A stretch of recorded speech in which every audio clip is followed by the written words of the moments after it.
Round 25 of Draft Stars is here. I hope you had a good week last week there.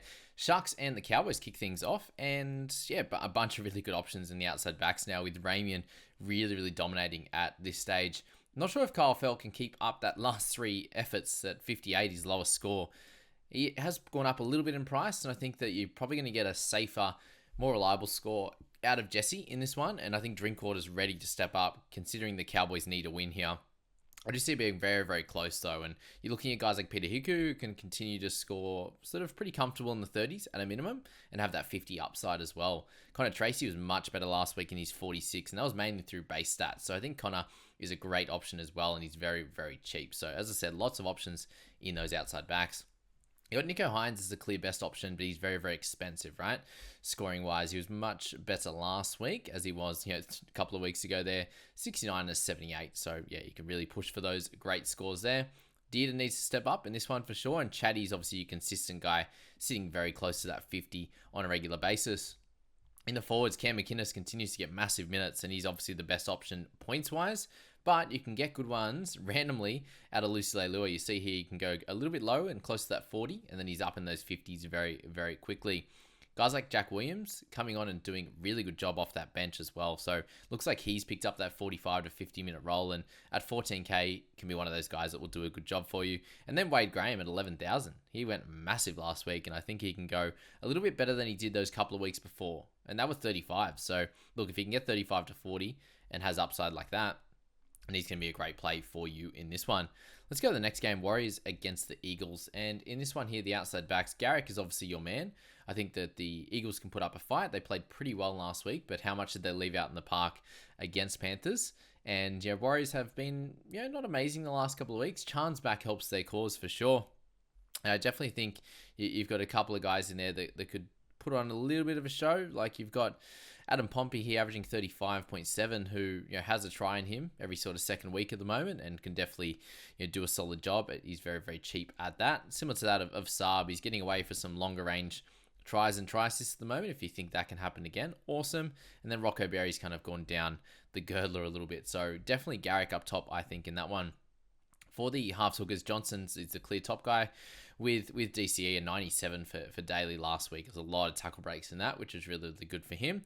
But those two guys, I think you need to at least select one of those two, and you could get some type of work out of a few others. Wade Egan has been named after he came off and went to hospital, so I think you could probably avoid him at this stage here.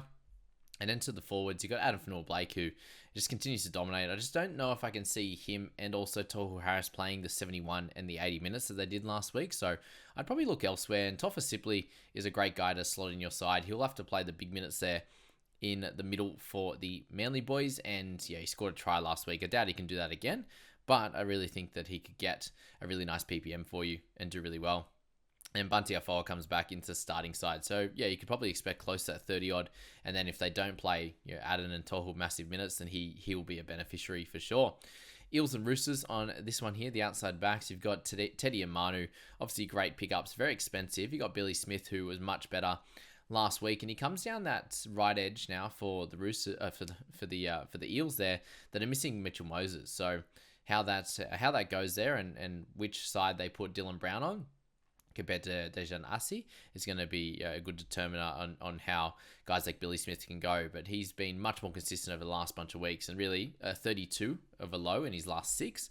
I think at 14.8 you can get him in your side pretty comfortably, along with Joseph Suali'i, who we spoke about last week as a terrific option as well. So I think a mixture of those Roosters guys is actually going to pay dividends for you in this one.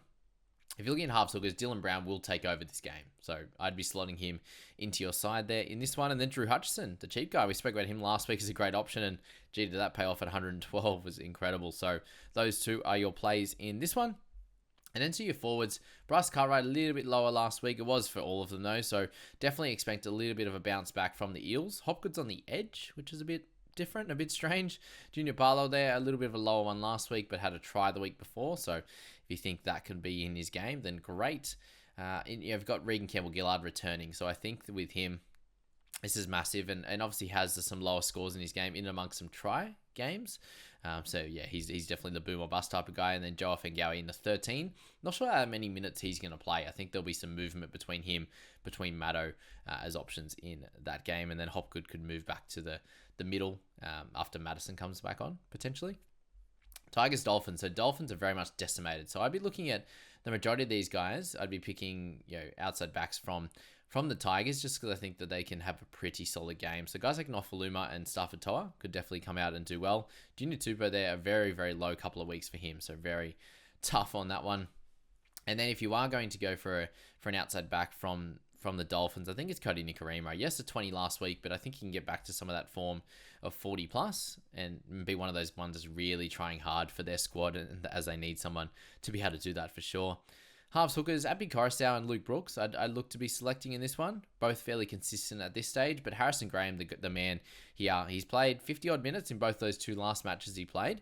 It looks like he should be able to get a larger amount of minutes now with so many injuries to their side. So they don't really have anyone off the bench that will take many minutes from him, especially with Katoa there and Graham. Yeah, they could move Isaiah Katoa into that hooking role, which is definitely a chance when Milford comes back on. That's probably how they'll play it. It might be like a 55 to 60 minute role still with Graham, but I think that's very, very safe for him to get those type of minutes there in that one. Through the forwards, Isaiah Papali really bounced back last week. Stefano continues to score really well. Just the 40 last week, but it's still very solid. He's really got up in price though this week. Shawnee Bloor, these low minutes off the bench. I think Ewan Aiken's going to be a play this week. He has been obviously playing through the centres, and he gets in the edge back row slot in this one, which is going to help him get obviously the full 80 minutes, but plenty more tackles in that one. Titans and Panthers. It's going to be very hard to select really any Titans in this game. You do have guys like Kelly. They could do really well, but you move Jaden Campbell to the halves there, and I think that just hurts him a little bit. Brighton To'o, I'd continue to be selecting here. We're avoiding Edwards at the moment. He seems to have just gone downhill a little bit. And Tyrone Peachy. They'd be the two I'd be looking at. Keanu Kinney, I just don't see him scoring really well against the Panthers here. Cleary and Jerome Luai, the two guys I'd be looking at here. In this one, really nowhere else. You can get like Kenny as a reserve, as a flex kind of guy. Could work out okay if you're looking at him. Obviously fairly cheap. And then, in the forwards, Isaiah Yeo, just so consistent at this point. And then Tino, if you can't get right up to the Fafita or Isaiah Yeo, I think I'd go Yeo first and then Tino, and then go for Fafita following that. Sorensen's really solid, obviously, in his spot there. You got Jamin Jolliffe at 13-2. I think that's a nice price there. He's come back with, his last two scores being really, really solid. He's going to have to play good minutes, I believe, in this one with Aaron Clark gone as well. So definitely look at him as an option. Cleese Haas gets a start, so you can look at him as the solo one. It's going to get lots of tackles in this one as well, if you need someone that's that fair bit cheaper. Dragons and the Storm. With the Dragons there, Lomax comes back, and that's obviously great news there, but I still think you should be selecting Marion Seve. You've got Meany, who come back with a bang last week at 82, but again, don't expect that every week. I'd look at Marion first and then go from there.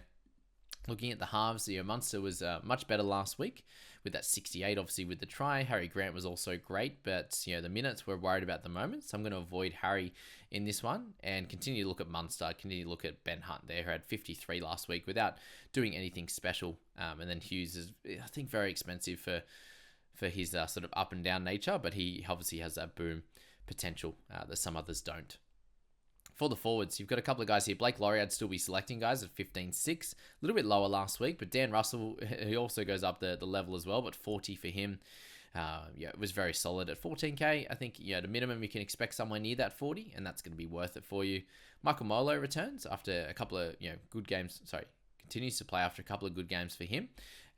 Francis is back, so I'm not sure if that's going to take away from his minutes, but I still think both Francis and or Michael there are going to be some of the bigger minute guys. So it's really, you're looking mainly at the forwards here from the Dragons. So just have a little bit of minutes upside, and then Eli Katoa in his return at a lovely, to the starting side, had a lovely try in that one there. We'll move to Knights and the Bunnies on this one, and still it's outside back city for the Knights, and I think this could be a game that they will win at home there. If you're looking at some of the Rabbitohs guys, I think Isaiah Tass continues to be a solid pick. 32.9 last week without doing much. You had Campbell Graham in there with 50 as well. So he's got 350s in his last four. And they're the cheaper guys I look. And then anyone in that top, obviously Ponga continues to dominate there in that one. Hastings had his injury last week. I think we'll avoid this week just because I think it will hamper him a little bit, at least at a minimum. You've got Phoenix Crossland as a cheaper guy there. Cook was okay last week at 51.7, so yeah, if you expect something similar to that, then that will work for you, with obviously Cody Walker there as well. And then, Fitzgibbon, I think, still fairly cheap there at 48 average at 16.5k. You've got Leo Thompson, been really, really good over the last 3 weeks, especially 37, his lowest, got his first try in the NRL last week, which was great. Shaq Mitchell last week got the 38.9 in his starting minutes, and I think we'll expect something similar to him, so definitely look at him as an option as well. And we'll move to that last game to finish things off, and Raiders up against the Dogs. In the outside backs there, it's Jacob Kiraz really, who didn't play that well. The squad obviously got pumped last week, and he still picked up a 36, so I expect against the Raiders he will be much better for it. Averillo loses a few price points there with him having a shocker last week. So both him, Jordan Rapp, and I think will have big improvements. So a mixture of those sort of four, I think, will be the play in this one here. And then you move to the halves hookers, and then Burton's obviously up there at a 49 average. And yeah, I suppose there's not so much you can do when you're getting smashed every week. I do actually expect this to be closer, as I said. Bulldogs with a couple of guys back with some more fitness in Vil Kikau and Luke Thompson, I think is going to be beneficial for him. Toby Sexton had a bit of a shocker last week just with them getting smashed, unfortunately. So that doesn't really help at all in that one. And yeah, Reed Marnie got that try last week. So I think still sticking up top is going to be the play in this one there. For the forwards to finish things off, I think Corey Horsburgh and Tapani will have a big improvement after last week. It wasn't, with them getting smashed, similar to that with the Dogs, that tackles weren't a massive factor in this one. You look down, I think Corey Waddell is going to be that boom or bust guy for you. We've seen a 74 with him on that edge position. He's really working hard when he gets his opportunity on the park, and then I wouldn't suggest anyone lower from there. I wish you all the best of luck in your Draftstars selections. Hit that link in the description, guys. Just let Draftstars Play Up know that you've come there from my video there. So have a good day, and we'll see you in the next one.